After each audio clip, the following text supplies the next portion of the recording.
Gracias, presidenta. En primer lugar, quiero plantear algo en nombre de mi bloque. Entendemos que es un momento muy difícil por el cual está atravesando nuestro país desde el punto de vista económico, razón por la cual no es momento para hacer grandes declaraciones o expresiones grandilocuentes, sino por el contrario, asumir con absoluta responsabilidad esta media sanción que llega de la Cámara de Diputados de la Nación y reflexionar, o por lo menos dejar algunos temas para que reflexionemos en conjunto como sociedad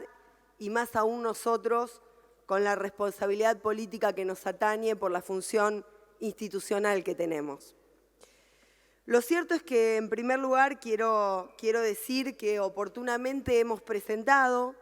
desde nuestro bloque, con el acompañamiento de otros senadores y senadoras, algunos proyectos que de alguna manera tendían a paliar la situación económica, la situación social que nosotros advertíamos que se estaba produciendo en la República Argentina como consecuencia del modelo económico que se había puesto en marcha. Voy a mencionar 3 de esos proyectos.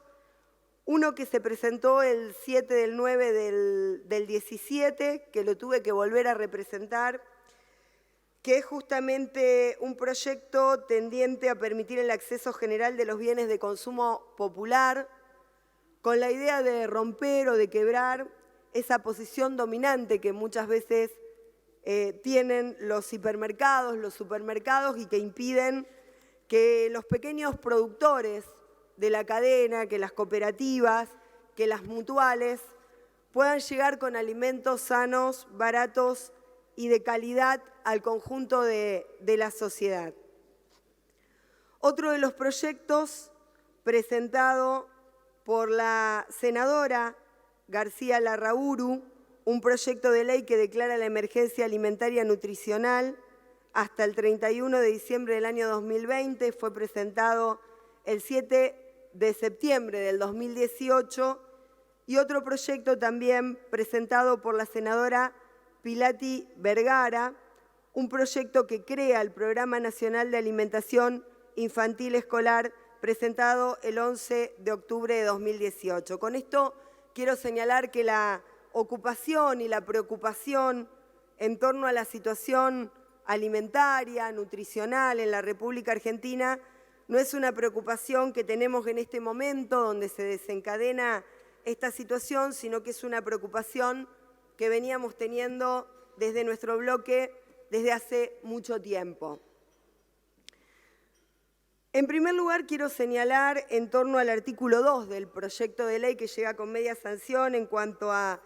que concierne al Estado Nacional garantizar en forma permanente y de manera prioritaria el derecho a la alimentación y la seguridad alimentaria y nutricional de la población de la República Argentina, que además de hablar de la seguridad alimentaria, entiendo que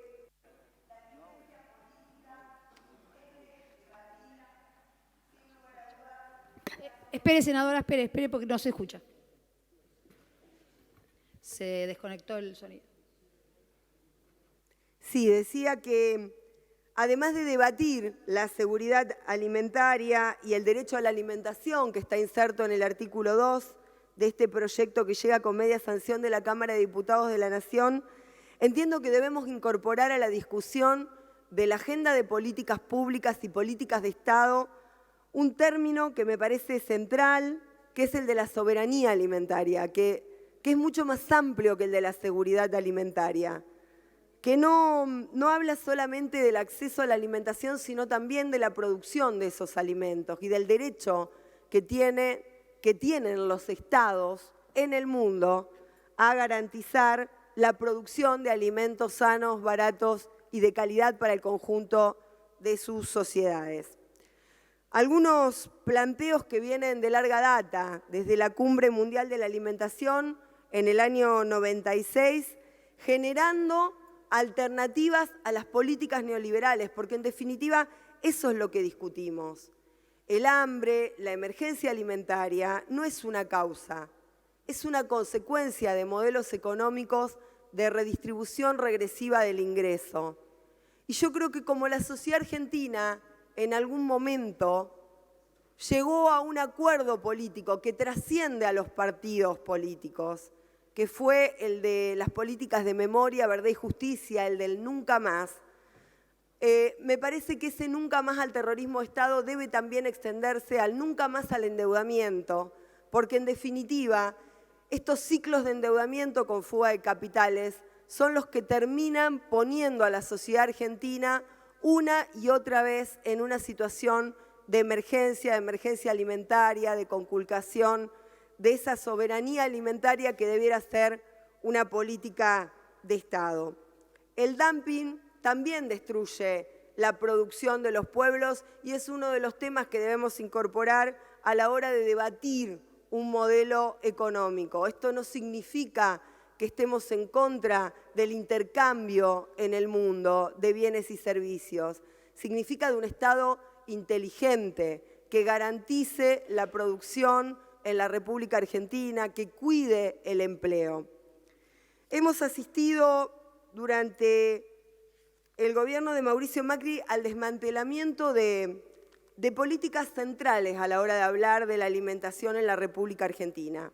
Una de ellas ha tenido que ver con la ley de agricultura familiar y lo que esta ley significa para la República Argentina. Una ley que de alguna manera garantiza justamente este principio de la soberanía alimentaria y que, sin lugar a dudas, este desguace de la agricultura familiar, este desguace del INTA, este desguace del INTI, también han tendido o han coadyuvado a esta situación que hoy estamos atravesando en la República Argentina. Algunos datos para tener en cuenta es que ha habido una descomunal transferencia de ingresos a favor de los sectores más concentrados de la economía, un crecimiento de la pobreza en un 36% de la población y de la indigencia en un 7%. Estos son datos de julio del 2019 del INDEC. Y algo que nos debe doler a todos los argentinos y argentinas, que es que el 51,7% de niñas, niños y adolescentes son pobres en nuestro país. En definitiva, señora presidenta, no quiero abundar en datos duros en torno a las necesidades, al hambre, a la feminización de la pobreza, a la profundización de la pobreza en la República Argentina, pero sí quiero plantear que además de acompañar esta media sanción, de votarla en el día de hoy, queremos dejar sentado que debemos rediscutir el modelo económico en la República Argentina. Si queremos hacer efectivos los derechos sociales, políticos y económicos que están insertos en nuestro contrato social básico, que es la Constitución de la Nación Argentina, sin lugar a dudas debemos discutir el modelo económico, porque de lo contrario, los modelos económicos neoliberales, los modelos económicos fundados en el endeudamiento y en la fuga de capitales no hacen otra cosa que quebrar ese contrato social e impedir que esos derechos de toda la sociedad, que ya son derechos humanos, derechos que tienen rango constitucional, no se puedan hacer efectivos en la realidad práctica. Muchas gracias, presidenta.